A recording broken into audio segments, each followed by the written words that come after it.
Does God exist? Is religion a force for good or evil? Can religion and science go hand in hand? To find some answers, I've come to Oxford, home to the oldest university in the English-speaking world and the place where I studied as an undergraduate. One of the jewels in the city's crown is the Oxford Union, the debating chamber that's witnessed such legendary orators as Winston Churchill, Benazir Bhutto and, of course, Kermit the Frog. I've come back to the Union today to sit down with the world's most famous atheist, Professor Richard Dawkins, to put faith on trial and to ask, is religion evil?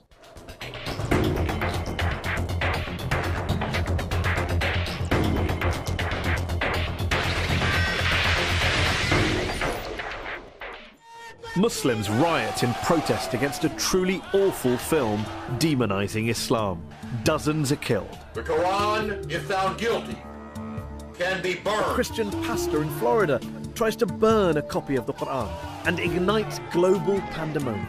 Even Buddhists are at it, attacking the Muslim minority Rohingyas in Western Burma.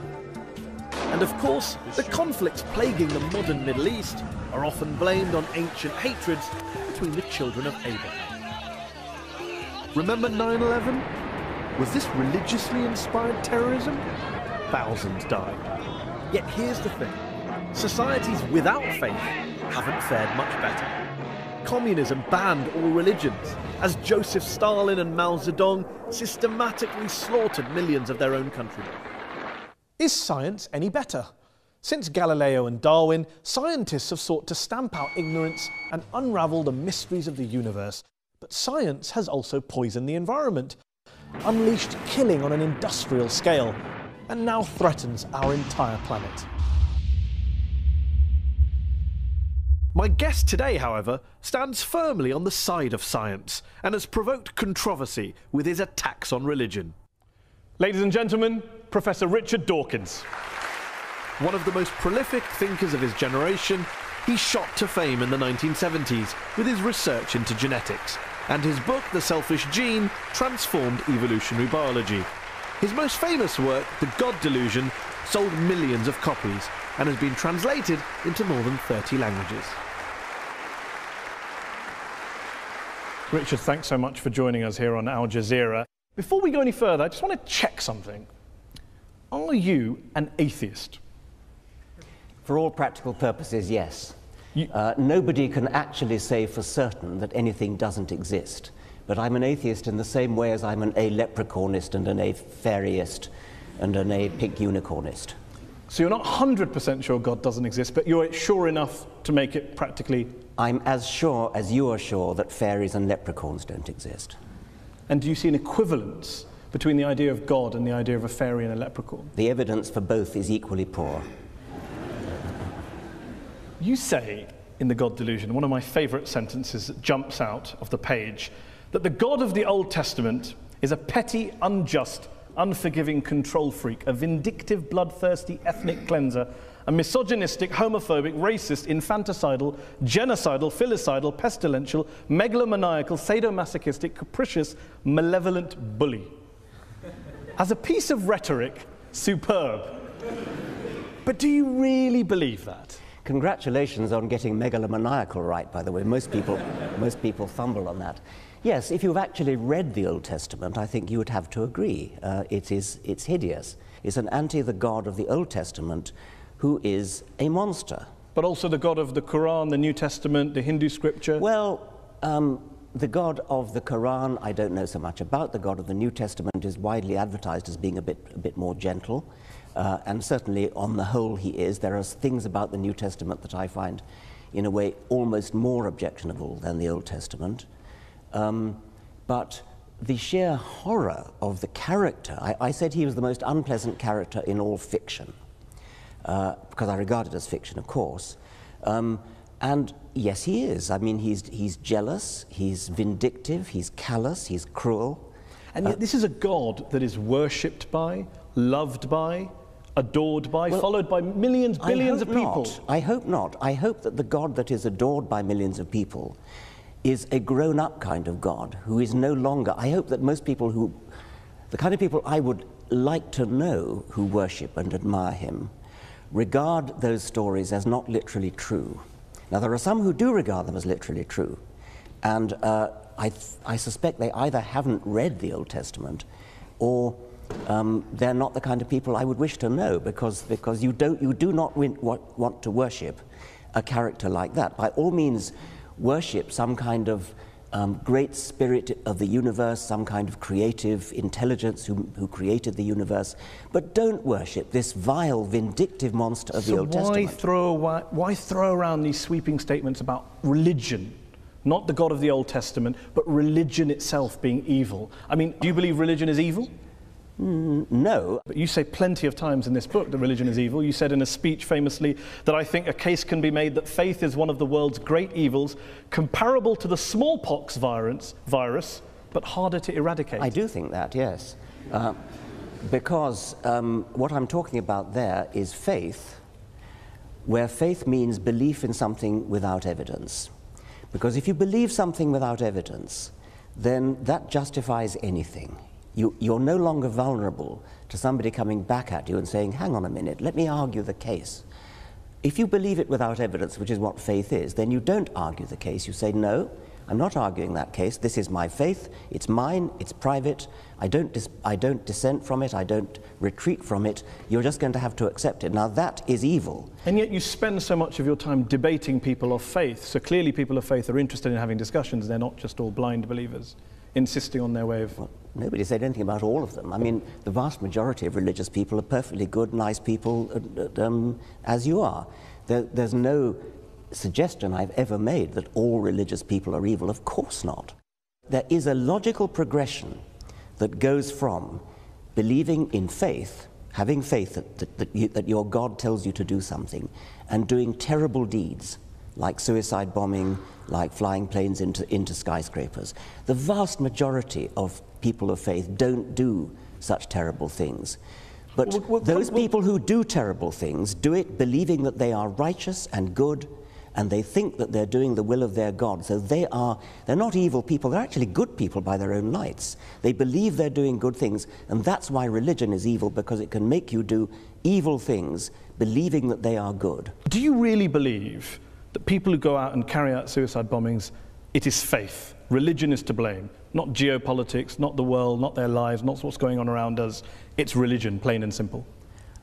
Not always. It's not in the case of the Tamil Tigers, for example. But I think in a great majority of cases it is, and I think it certainly makes it a hell of a lot easier. The evidence is plain that in many Islamic suicide bombers, you talk to them, those who fail, you talk to them afterwards, they've got paradise on the brain. They're desperate to go to a martyr's heaven. And that's what they think about. Professor Robert Pape of the University of Chicago studied every known case of suicide terrorism, 315 cases. And he came to the conclusion that there's, quote, little connection between suicide terrorism and Islamic fundamentalism or any of the world's religions. The taproot of suicide terrorism, he says, is nationalism. It's about land, it's about power, it's about politics. It's not about faith. Faith is just a cover. What do you know that he doesn't know? Well, I've seen other evidence. There are different people say different things. I've seen plenty of testimonies of suicide bombers who have said precisely that they do it because they want a martyr's paradise. Do you include the 7/7 bombers in that case as well? Yes, I believe so. Have you watched their suicide videos? I'm not sure that I have, no. They talk about Afghanistan, they talk about Iraq, they talk about crusades, they talk about war between the West and the Muslim world, they talk about invading armies. I mean, there's a lot of real world stuff in there. I'm not saying, of course not, that faith doesn't play a role, but I'm just interested in this idea that you think faith is the issue. You said in a very famous column you wrote 4 days after 9/11 that this came from religion. There are enormously good reasons for people to take political action, and this we see in Northern Ireland, we see it in Afghanistan, we see it in Sri Lanka, where the Tamil Tigers operated. So yes, there are political reasons, but the promise of a martyr's heaven, which is, you cannot deny that this is part of Islamic doctrine. Martyrs go straight to paradise. Yes, but not terrorists, not murderers, not criminals. Well, they believe that because they're told it by their imams. But then what about the majority of the world's Muslim clerics and ulama who came out and condemned 9/11 straight Well, I'm afterwards? delighted they did, but they were pretty quiet about it. What about the argument that says human beings are prone to violence, they're prone to carrying out crimes against their fellow man?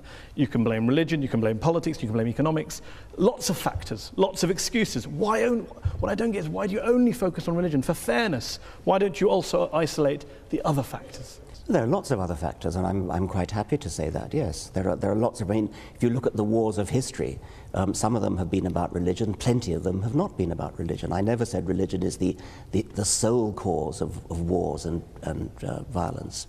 You may not have said that, but you would accept that the new atheists, people like Sam Harris, the late Christopher Hitchens, have blamed a lot of history's wars on God and religion, and you make a similar suggestion in The God Delusion. Yeah, I would blame a lot of history's wars, but the most terrible wars in history, the two major wars of the 20th century, are nothing to do with religion. You accept that point? Yeah, of course. And the Cold War and Vietnam? Yes, I would, of course, yes. So when you have a situation where some of the world's worst crimes were carried out not by believers, how then does that square with your idea that it's religion that causes good people to do bad things, it's religion that's driving violence, your original statement against religion at the start of this? Dogmatic belief in something like religion or something like Marxism or something like Nazism, these are all, or indeed patriotism, I mean, my country right or wrong, these are all pernicious beliefs which can drive people to do terrible things. And in the Second World War, Hitlerism was driven by racism, by a sort of sub-Wagnerian pagan religion which Hitler revived. Stalin's atrocities were motivated by a dogmatic belief in Marxism. And atheism. Stalin happened to be an atheist, but he was never motivated specifically. The Soviet Union was not based on scientific rationalism, on the elimination of religion and God? Stalin persecuted the church. Stalin persecuted just about everybody. Are you saying that the Soviet Union, the leaders of the Soviet Union, were not driven by a hatred of religion and a belief that science and human progress and materialism was the way forward? They believed that materialism, science, human progress, those are kind of there was a Marxist slant on those words, and they were hideously misused. Mao Zedong, when he invaded Tibet, told the Dalai Lama that religion is poison. The subtext to the late Christopher Hitchens' book was religion poisons everything. Can you blame people of religion for saying, hold on, we've heard these ideas before, that religion poisons everything and it leads in one direction? It's an incidental fact that Mao Zedong and Stalin happened to be atheists. They incidental, were not. It wasn't core to communism. I think it was not core to communism, no. So when Karl Marx was talking about religion being the opiate of the masses, that was just a throwaway line? Yeah, I mean, that was an out-of-context statement. I mean, what on earth do you think that's got to do with atheism? I don't know. Let me put a statement in context to you. Albania, one of the world's worst dictatorships, tyrannies that we've seen in the last 100 years. Article 37 of Albania's communist constitution declared, quote, "The state recognizes no religion and supports atheistic propaganda in order to implant a scientific, materialistic world outlook in people." What do you think you're saying? I mean, that's an appalling thing to say. Of course it is. Why is that an appalling thing to say? What do you disagree with in that statement? Why would I want to support atheistic propaganda? I support science and truth. But you don't support spreading atheism. I support spreading science and truth. If that happens to be atheism, I support it. I'm not going to start bullying people into being atheist. I'm not going to start trying to compel people to be atheists. That was what the Albanians were doing. It's nothing to do with what I want to do. Of course, but you'd like to persuade them not to be believers and become atheists. I'd like to raise consciousness in a gentle, civilized way, using argument, rational argument, from evidence. In your book, you cite lots of evidence for the bad things religion's done. What I wonder is, if you were being fair, wouldn't you have also included some of the good things that religion's done? My passion is for scientific truth. I don't much care about what's good and evil, actually. I care about what's true. I mean, do you actually believe in your Muslim faith? Do you believe that Muhammad split the moon in two? Do you believe that Muhammad flew to heaven on a winged horse, for example? I pay you the compliment of assuming that you don't. No, I do. I believe in miracles. You believe that? Yes. You believe that Muhammad went to heaven on a winged horse? Yes, I believe in God, I believe in miracles, I believe in revelation. I mean, the point here is that let's assume I'm wrong, Richard. I'm wrong. Let's assume I'm wrong. I'm wrong. I'm happy to concede that, Richard. I'm happy to concede it. I'm wrong. All religions are wrong. God does not exist. We're all mad. The issue is we exist. We've existed for a while. I think even Christopher Hitchens said, and you've said in your writings, we're not going anywhere. So my question to you is, why not acknowledge, for example, the good things that religion has done? Do you accept that religion has done good things, despite all of our mad beliefs and our miracles? I accept that individual religious people have done an enormous number of good things. Not driven by religion? Well, I mean, who knows? You're very mean-spirited. You won't give any credit at all Take to somebody like Martin Luther King, for example. Reverend Martin Luther King. Yes. Obviously, he was a cleric. I imagine that fed into the good things that he did. Plenty of other things did. He was a great admirer of Gandhi, and he was a great admirer of non-violence. He was a brilliant and wonderful, great man. Would you disconnect MLK's non-violence and Gandhi's non-violence from their very strongly held religious beliefs? They didn't. Well, I think it's not a thing that I really care about, actually. I mean, I think they were... You do care about it, Richard. You're saying that people carry out violence in the name of God, and I cite to you an example of very famous people who have done good and non-violence in the name of God, and you say, I'm not interested. If God doesn't exist, then doing something good in his name it's great that something good gets done, but there's no evidence at all that believing in God makes you more likely to do good things. I can't see any noble, logical connection between being religious and doing good things. Let's concede that God does not exist. Let's concede that religion is false. My problem here is trying to understand why some of the new atheists are so anti-religion when religious people clearly are doing lots of good things and they're doing it in the name of God. I've never denied that religious people are doing good things and non-religious people are doing good things. I care about what's true. I'm an educator, I'm a scientist, and I want people to understand the truth about the universe in which they live. That's what I care about. And I regard religion as a distraction, and in some cases a pernicious distraction from true education, which I love and value the way you value and love your God. Can you not do both? Well, so long as they don't contradict each other. Richard. As long as they don't contradict each other. But if you actually believe Muhammad flew to heaven on a winged horse, that's an anti-scientific belief. And that could be wrong. But that bloody well is wrong. But that doesn't change. Yeah. That doesn't change. How do you know it's wrong? Oh, come on. You're a man of the 21st century. No, I'm just asking. It comes back to my original question. The rational position is the agnostic. The rational position is the agnostic position. Why up there? What, I mean, the rational position. I didn't say up there. I didn't pick a place. Okay, you well, picked a place. Why would a winged horse be the way to get to heaven if it's not up there? I asked a question about. You asked about proof. I'm all for saying I can't prove it, but can you prove he didn't do it? I mean, this is the end-old debate. He didn't fly to heaven on a winged horse? I'm just asking on your criteria. I'm just asking on your criteria. No, I can't prove it, and I can't prove it wasn't a golden unicorn. But I'm fascinated that you're rather talk about what animals the Prophet may or may not have used 1400 years ago, rather than talk about what Muslims or Islam is doing in the world today, good or bad. Well, that seems to be the distraction. If anyone's distracted, it seems to be you. Well, that's your view. I'm fascinated by how somebody, a respected, sophisticated journalist in the 21st century, can believe that a prophet flew to heaven on a winged horse. Let me ask you this. Are all people who hold beliefs in God and in miracles and the supernatural, do you regard them all as intellectually inferior to you?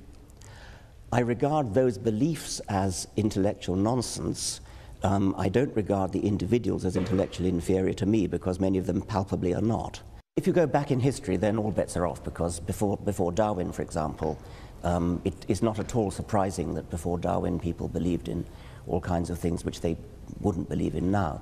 There are many people, many scientists today who say they're religious.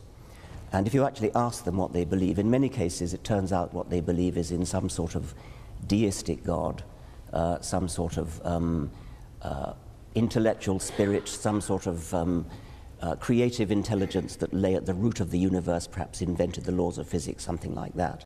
I don't agree with this book, but it's an excellent book, very well argued, you're very passionate, clearly. There's one section in the book where you talk about bringing up children. Oh, yes. And you talked about education. You talk about a story when you tell a story about being in Ireland and talking about the Catholic child abuse scandal. And there's one quote on page 356, which I will read out to you. Horrible as sexual abuse no doubt was, the damage was arguably less than the long-term psychological damage inflicted by bringing the child up Catholic in the first place. You believe that being brought up as a Catholic is worse than being abused by a priest? There are shades of being abused by a priest, and I quoted the example of a woman in America who wrote to me saying that when she was 7 years old, she was sexually abused by a priest in his car, and at the same time, a friend of hers, who also 7, who was Protestant, or was of Protestant family, I should say, died. And she was told that because her friend was Protestant, she had gone to hell and would be roasting in hell forever. And she told me that of those 2 abuses, she got over the physical abuse. It was yucky, but she got over it. But the mental abuse of being told about hell, she took years to get over. And with respect, Richard, you're an empiricist, you're a rationalist. One letter from one woman in America isn't really the basis to extrapolate and make such a sweeping conclusion. That is, of course, true. And I'm not basing it on that. It seems to me that telling children such that they really, really believe that people who sin are going to go to hell and roast forever, that your skin grows again when it peels off with burning. It seems to me to be intuitively entirely reasonable that that is a worse form of child abuse, that will give more nightmares, that will give more genuine distress, because they really believe it. If they don't believe it, it's not a problem, of course. You also say... Let me just... I mean, I've been put on the spot about this health fire thing. We haven't really been put on the spot. In what sense have you been put on the spot? Well, I sense that you think it's somehow obvious that having a priest, if you're a small girl, having a priest put I would be very interested in asking the audience whether being told about heaven and hell as a child, being brought up as Catholic, is worse than being abused by a priest. Okay. Let's have a show of hands. Okay. Is it worse to be abused by a priest? And if you believe it's worse for a priest to abuse a child than to bring up your child Catholic, raise your hands. Are they both as bad as each other? Raise your hands. So we have a 3-way split in the audience. Let's finish this section with one last related subject on this question, a personal question from me. You talk about how to teach children that there is one God, or that God created the world in 6 days, that is child abuse. To even teach your children religion is child abuse. So, I have a daughter. I teach her about Islam and the horse. Am I guilty of child abuse? Do you teach her the world was created in 6 days? No, because Islam doesn't teach that, Richard. I'm delighted to hear that. I ask again, am I guilty of child abuse for teaching my child stories from the Quran? No, yes you're or no? Not. No. Good to know. Yeah. We are going to talk more about science, and we're going to go back to the audience to ask some questions to Professor Dawkins in part 2. We'll be back after the break.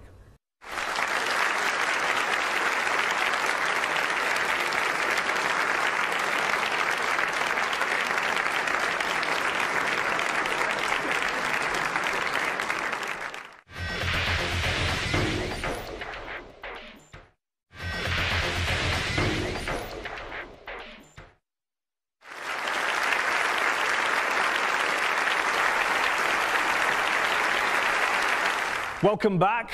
We're talking about religion and its impact on the world. Good, bad, evil.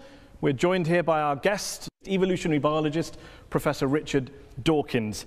Richard, science is your great passion, and you're a great believer in science. You're an evangelist for science, a promoter and defender of science. But what would you say to those people who say there are some quite important questions, genuine questions, that science cannot answer? Why are we here? What's the meaning of life? Where does morality come from? And that if religion wants to have a crack at answering those, what's science's objection? I'm not sure I'd accept that science can't answer those particular questions. I think there are other questions science probably shouldn't try to answer, like what is right and what is wrong. Those are questions that are not the immediate concern of science. But what's the meaning of life? Why is there anything? How did it all start? Those seem to me to be scientific questions, or potentially scientific questions. If there are some questions of that sort that science can never answer, then we should at least keep trying to answer them. And if science can't answer them, religion having a crack at answering them, if there's no reason to think that religion has any basis for an answer, then why would religion have a crack? Why would you bother to listen to religion having a crack at answering them? I mean, one thing I would say is there may be questions that science can't answer, like the origin of everything. But if science can't answer them, then religion certainly can't, and nothing else can either. Why? Why is it it's either science or nothing? Well, yes, because science is the method of getting at what's true. I mean, if you take something like how did the universe begin, which is a very baffling, deep question. How did life begin? Another baffling, deep question. Both those questions are unanswered. The best methods we have of approaching those are the methods of science, because these are the methods that look at evidence, that evaluate evidence in all sorts of sophisticated ways. What has religion got to do with that, other than just looking at the writings of somebody who wrote a few centuries ago? I mean, why would you bother to read those writings? So the great philosophers and theologians in history who have grappled with these big questions and thought about spiritual issues, moral issues, the transcendent, they're all wasting their time? Yes, they're wasting their time. What about, why does my life have meaning? What's its worth? Well, where does my dignity come from? Your meaning and your dignity are up to you, and mine are up to me, and these are not questions that science would attempt to answer. Each person finds their own meaning in their own life. And good luck to them. And what's wrong with religion offering moral certainties, if, as you say, science can't answer moral questions? Science can't offer moral certainty, but I don't see that religion can either. You don't think that the religious values we have today, the moral codes we live by today, were originally derived from Judeo-Christian values, Islamic values, Hindu values? Not really, no. I mean, things like the Golden Rule, things like treat others as you would wish to be treated yourself. These are ancient values which crop up all over the world. They've been adopted by many religions. You can find justifications for them in moral philosophy. You can find justifications for them in evolutionary biology, which is my own subject. I don't seriously think you're going to base your morality on religion, because if you do, then you've got to say, well, do I base it on Scripture? I hope you don't base it on Scripture, because if you do, then you're going to have some pretty horrible values unless you deliberately cut out those parts of Scripture which are unacceptable to modern morality. Do you believe science is omnipotent, that it can answer all questions? I've already said no. I've already said it can't answer moral questions. But questions about the real world, questions about reality, questions about the origins of things, why life is the way it is, why the world is the way it is, why the universe is the way it is, yes, science is the way to answer that. Some of your critics have argued that you are willing to hold religion up to a very, put it under the microscope, hold it to account, scrutinize it, criticize it. You don't do the same to science or scientists or some of the bad things that have come out of science. Well, bad things that come out of science, if by that you mean horrible weapons. Nuclear weapons, yeah, gas chambers, nuclear eugenics. Weapons, yeah. These are terrible things which are technology that arises out of science, and it's certainly true that if you want to do terrible things with technology, but terrible weapons, for example, science is the best way to do it, because science is the best way to do anything. And even bad things. Even bad things. I mean, that's right. If you want to develop a terrible weapon, you're not going to do it in any other way than by science. The trick is not to want to develop a terrible weapon, and that's a political decision. And you do not see science and religion as occupying two different compartments that can live side by side. They are in conflict with one another. Insofar as religion attempts to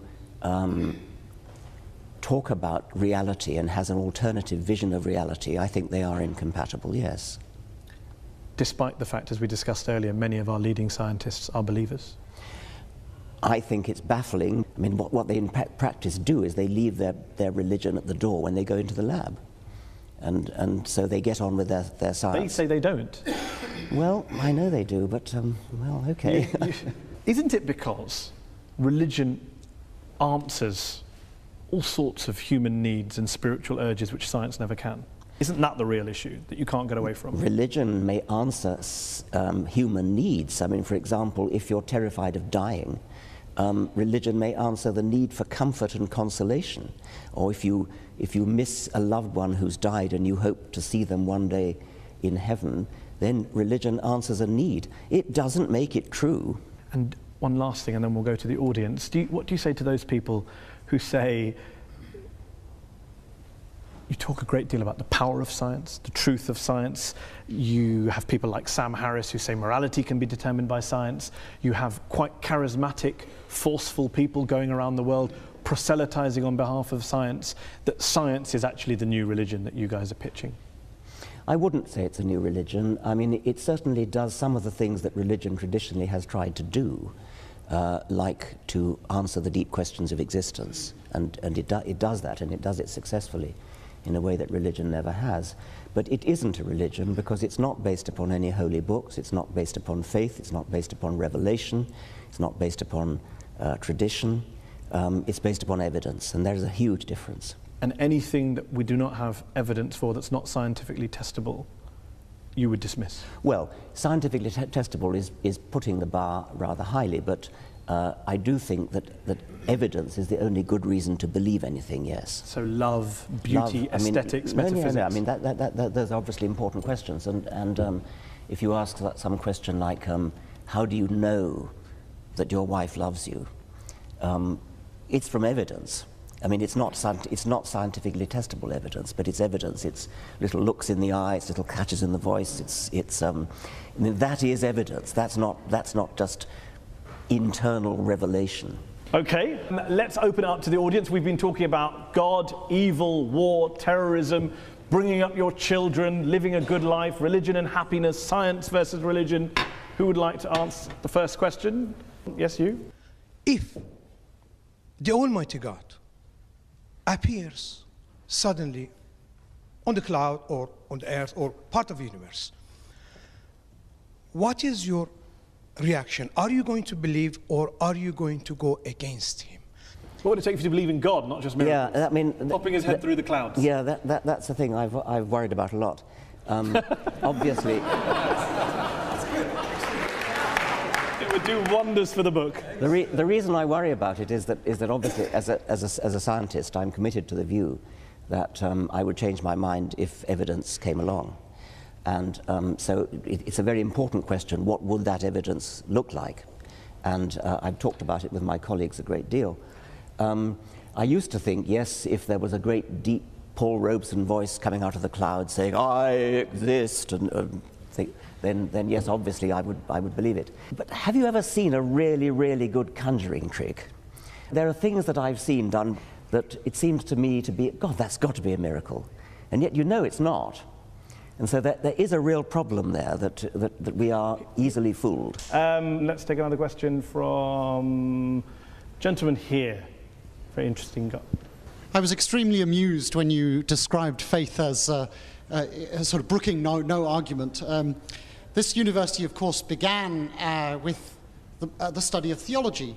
Most of the people here would have been studying theology at the beginning of the university, and indeed the way in which it was taught was not professorial. You didn't have lectures mostly. Mostly you had discussions, debates. People didn't write monographs, they collected discussions, notes of discussions. People disagreed about their faith.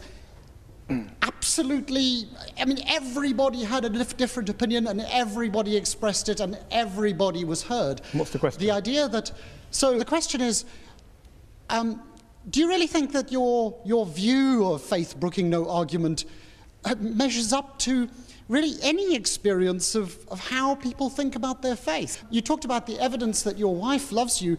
I think for most religious people, the evidence that there's a God is rather like that. Well, obviously, I would be mad to suggest that that theologians don't argue. They argue all the time and always have. They fight wars over their arguments. So clearly they argue. I'd say, when I say brook no argument, I don't mean that they don't argue. When you say that theologians have disputes and interesting discussions, I take it that from your garb you take a position one way or the other on whether the transubstantiation, whether the bread and wine really is the body and blood of a first century Jew, or is merely symbolic. But what evidence you bring to bear on such an argument, I cannot imagine. It would not be a real argument at all. It would be a false argument. It would not be an argument which could be settled by real evidence. Just deal with the point about the evidence level when you referred to love of your wife. When you say that your wife loves you, and you're getting evidence from looks in the eye and catches in the voice was the phrase that I actually used. And the questioner said, that's the way religious people feel about God. Yes, they feel that about God, but there's no evidence that they're getting any cues at all. I mean, their God is an imaginary God inside themselves. They feel that they're getting little looks from the eyes of God and sounds from the voice of God, but why should we believe them since we can't see or hear any evidence to that effect? Let's take another question. Gentleman here in the second row. With regards to religion, you've given an example where the Islamic faith and the Muslims basically, they wrap themselves up in bombs because that's what they believe is an Islamic faith. But I disagree with you, because there are more than 1 billion Muslims living in the world today who actually believe in the Quran and the scripture, which you said if everybody started believing in the scripture, then that would be horrible. But I disagree with you, because more than 1 billion people, 1 billion Muslims believe that if you kill one innocent person, it's as you've killed the entire humanity. So today humanity is about 7 billion people. So more than 1 billion Muslims do not strap themselves up and actually go and commit suicides. The problem with many scriptures, and I think the Quran is no exception, is that you can find a verse that says so-and-so, and you find another verse that says the opposite, and so you have to pick and choose. I mean, is it not the case, for example... You always choose the bad ones. Well, no, I mean, I'm suggesting that you shouldn't be in a position of having to choose.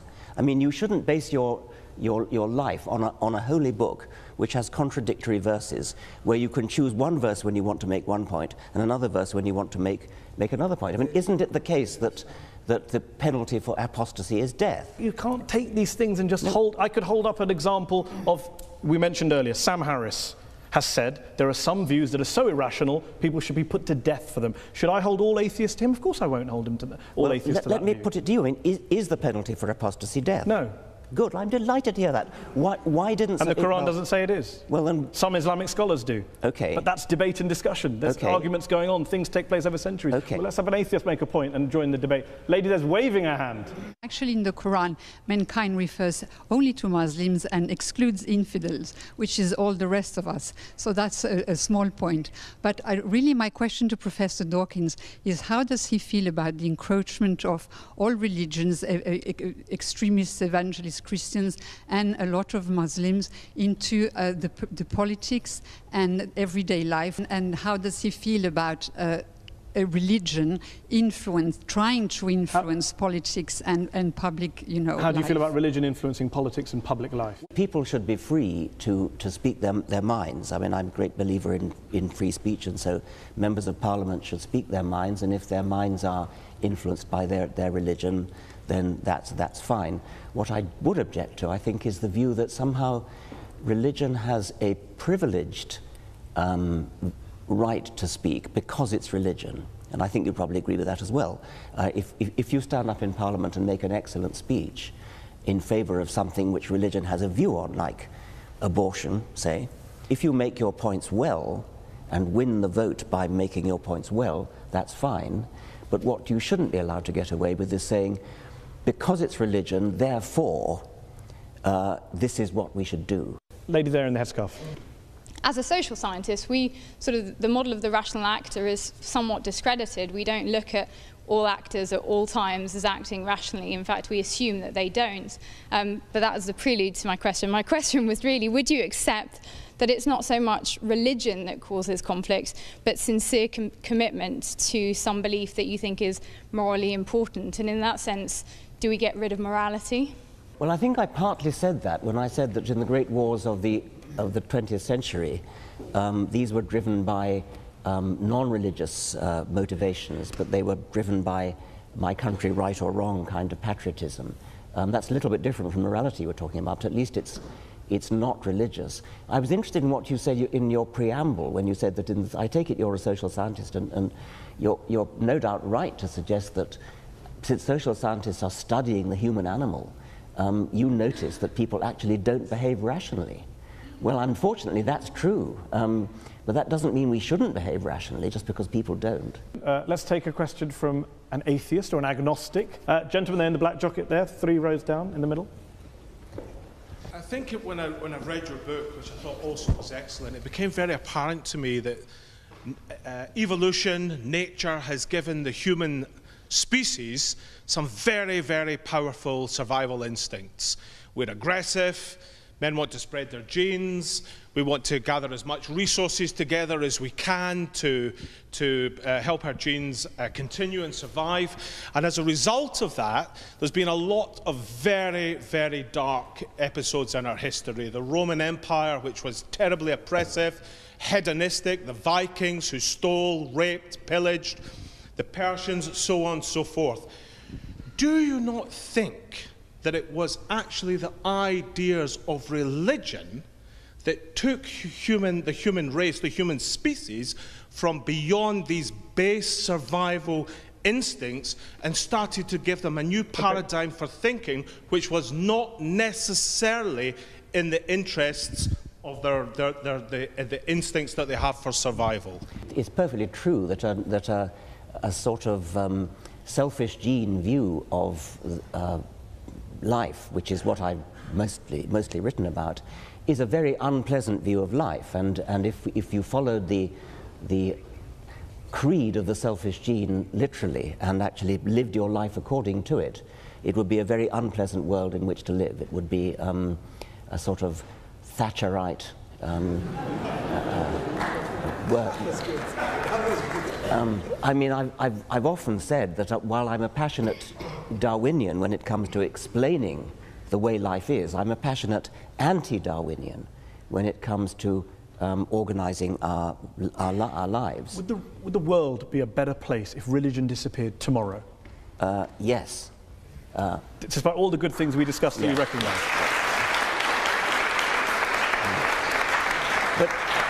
But you'd still have the Nazi Holocaust, the communism, you wouldn't have the charities, that's fine.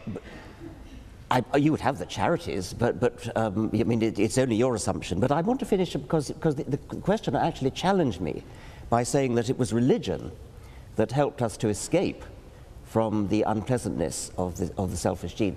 I don't actually think that is true. I think that we have escaped by a long and slow process of civilization in which religion no doubt played a part. If you look historically over the very long time span of history, we're getting better, we're getting nicer, we're getting more charitable, we're getting kinder, getting less cruel. I wouldn't give religion the credit for that. I think I would give a much more complicated mixture of civilizing processes the credit for it, and religion is probably a part of that. Okay, let's take one last question. Gentleman there in the blue jumper. We're going to have to make this the last question. Professor Dawkins, as an atheist, is it not the case that you either believe in the universe just popping into existence without a cause, which is worse than hocus pocus, or in this thing called the multiverse, which has as much independent empirical evidence as Hades controlling the underworld? Right. The phraseology you use is somewhat biased, somewhat slanted. The universe popping into existence out of nothing, the multiverse theory is used in this context to explain the fact that some physicists believe that the physical constants are too finely adjusted. It's as though it's a put-up job. It looks as though the physical constants are so finely adjusted that if you change any one of them, then the universe would collapse. And I started to say that. Yes. Now, the multiverse hypothesis is a kind of Darwinian way of solving that problem. It says there are billions and billions of universes, all of which have different settings of their fundamental constants. A tiny minority of those billions and billions of universes have their constants set in such a way as to give rise to a universe which lasts long enough to give rise to galaxies, stars, planets, chemistry, and hence the process of evolution. But do you understand, it does make me chuckle that you mock me for believing in a prophet that flies into a heaven, but you believe in lots and lots of universes that you can't show me, prove to me, test to me in a lab, as a basis of getting out of believing in a God and a prophet. I'm astonished that you should compare the two. I'm comparing the lack of evidence for the two. Well, you cannot use your own intuitive common sense in order to diss physics. I mean, if you could do that, we wouldn't need physicists. I mean, they are very sophisticated people, they do mathematics. But there are physicists like Paul Davies who have dissed the multiverse theory as being nonsense. Well, Paul Davies would rather take the view that there's something mysterious in the origin of the universe, and that's another perfectly respectable physicist's view. Steven Weinberg, the Nobel Prize-winning physicist. It's respectable if a physicist holds a view about mystery in the universe, but not if anyone else holds it. If we're talking about the origin of the universe, that is a problem in physics, yes. Let's end with a couple of quick questions. If, as Christopher Hitchens, the late Christopher Hitchens wrote, religion is ineradicable, and as you put it, harder to get rid of than smallpox, doesn't this basically mean that whatever motivations you have, no matter how passionately you're driven and love for the truth, you are essentially wasting your time? I would never admit to wasting my time trying to propagate the truth, and I think I can claim a modicum of success with the people that have read my books, the people who've attended my lectures. It's a doctrine of despair to say that we're stuck with religion for all eternity. The religions of ancient Greece and ancient Rome and the Vikings are all dead. Nobody believes in Jupiter or Thor anymore. And I have great hopes that the same is going to be true of the God of Abraham.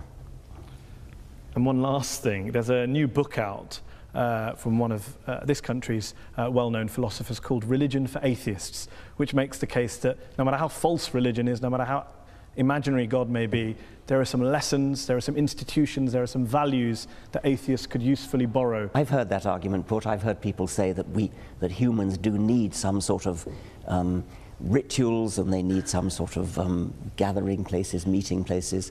I can sort of see that. It's not a thing that interests me very much. I don't feel any great need for ritual. I don't feel any great need to fill the alleged vacuum that will be left when religion goes. I think there's plenty to fill it already. It's been a fantastic discussion. It's a pleasure to have had you here on Al Jazeera. Thank you all to the audience here in the Oxford Union Chamber. And thanks to you all at home for watching. Goodbye, and dare I say, God bless.